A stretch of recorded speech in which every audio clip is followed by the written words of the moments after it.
64 persona janë vënë në pranga pasi akuzohen si pjesë e një grupi të angazhuar në shitjen e lëndëve narkotike. Operacioni është zhvilluar nga SPAK në bashkëpunim me autoritetet finlandeze, destinacioni final ku përfundonte droga dhe shitej në treg të hapur. Në konferencën për mediat, vetë kreu i prokurorisë së posaçme kundër korrupsionit dhe krimit të organizuar, Altin Dumani, bëri me dije se në Shqipëri janë prerë 11 flet arresti, por janë vënë në pranga vetëm 9 prej tyre.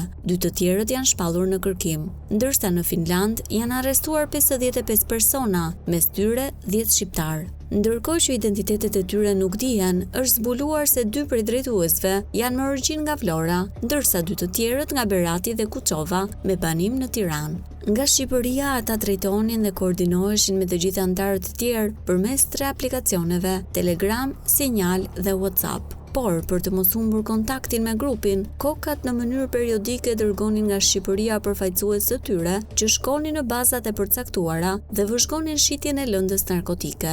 Gjatë aksionit janë sekuestruar rreth 300 kg drog, konkretisht 170 kg amfetamin, 10 kg kokain dhe 100 kg kanabis. 2 prokurorët e tjerë, Arben Kraja dhe Alfred Shehu, zbuluan se kemi të bëjmë në total me 4 grupe kriminale, të gjitha të drejtuara nga shtetat shqiptar që kanë precedent të mëparshëm në Finland. Një nga zyrtarët finlandez që mori pjesë në konferencë shtoi se anëtarët e grupit në dukje ishin persona të thjeshtë, madje kishin edhe punë normale në Finland, por paralelisht merreshin me tregtinë e drogës. Në Shqipëri, një nga personat e përfshirë në këtë aktivitet kriminal rezulton se punon si mësues historie, por nga sigurohej lënda narkotike. Burimi i drogës ishin Spanja dhe Holanda. Një nga rrugët ka qenë transportimi nga Holanda në Finland, duke përdorur një kamion me targa polake dhe një shofer polak. Një tjetër rrugë ishte trafikimi nga Spanja përmes shërbimit postar, që po ashtu kishte rezultuar mjaft efektiv. Pasi droga arrinte në destinacion, grupi tjetër, i drejtuar po nga shqiptar, merrej me shpërndarjen brenda territorit të Finlandës. Nga aksioni në Shqipëri, prokurorët e SPAK njoftuan se sekuestruan 8 automjete,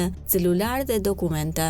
Një pjesë konsiderohen me vlerë për hetimin, pasi janë në gjuhën finlandeze dhe ka të dhëna mbi aktivitetin kriminal të personave që janë pjesë e grupit. Po ashtu lajmërohet se ndaj personave të prangosur do të vijohet edhe hetimi pasuror. Kjo pasi edhe në këtë grup, paratë që fitoheshin nga shitja e drogës, silleshin në Shqipëri përmes MoneyGram dhe investoheshin në pasuri të paluajtshme.